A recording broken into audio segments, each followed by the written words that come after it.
bring in Gene Marks. He's a certified public accountant and contributor to The Hill. So, Gene, first of all, is a recession a foregone conclusion? And if so, how can we brace for a recession?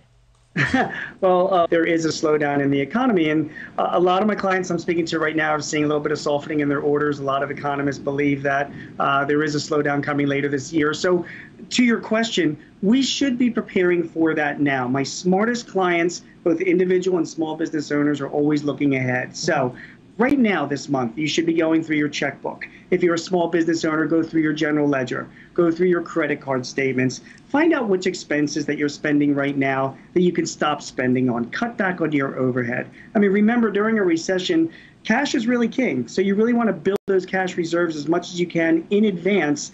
And the best way to do that, Arthel, is not to do it when a recession occurs, but to prepare yourself before it occurs. So look at those expenses really, really hard. That's one bit of advice that I have right now. And what if you're not a small business owner? What if you're just a regular person going, wait a minute, if there's a recession coming, what do I do? Listen, you want to do your best, first of all. If you are working at a company, when there are recessions, and we're seeing this in the tech industry right now, recessions bring about layoffs. Anywhere from 5 to 15% of employees at larger companies get laid off when there's a downturn. So you know what? Do a better job. Work harder right now. Be aware that that could very well happen to you, and you want to prepare yourself and make sure that you're doing the best job that you possibly can. Next, for your own personal finances, besides looking at your expenses, you want to build up your cash reserves, and you want to be putting money away in interest-bearing accounts, because interest rates are going up. Where do you find those these days? Well, believe it or not, more places than you can imagine, because banks are paying more in interest. And as you and I both know, the Federal Reserve is planning on raising interest rates this year as well.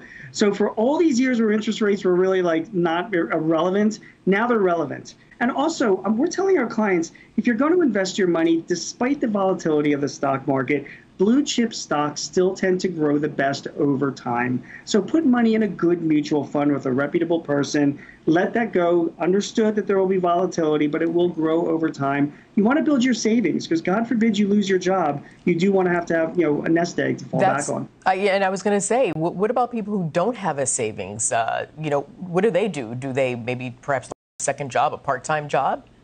Yeah, so it's a great question. So because you want to start thinking in advance to doing this, that's a great idea, Arthel, is to be looking for other work. I mean, right now there are a lot of freelancing opportunities. There are a lot of opportunities to do jobs as independent contractors as well. So if you can have a side gig for yourself, if you can sell something on Etsy, if you can sell something on Amazon, if you can drive for Uber or do something for Instacart, think about doing that kind of work now. You're absolutely right. If you don't have the money coming in, or if you lose your primary job, you've got to have other sources of income. Just remember, Arthel, recessions have hit this country 19 times in U.S. history. So this is not the first time. We will live through it. And the people that adapt the best through a downturn, they're thinking ahead right now about how they're going to be making money and also how they're going to be cutting their expenses.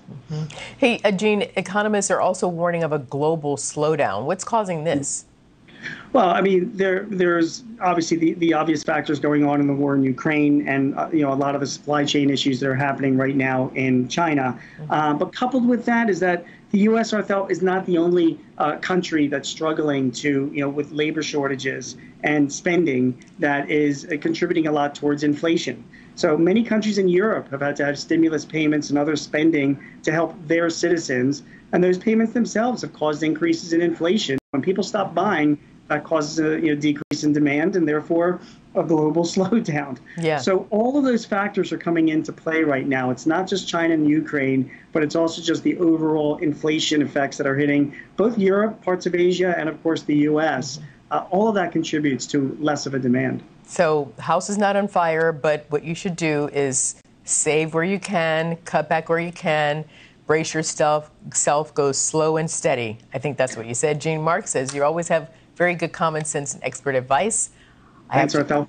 Thanks for joining us. Take care, Gene Marks. Great speaking. Take care.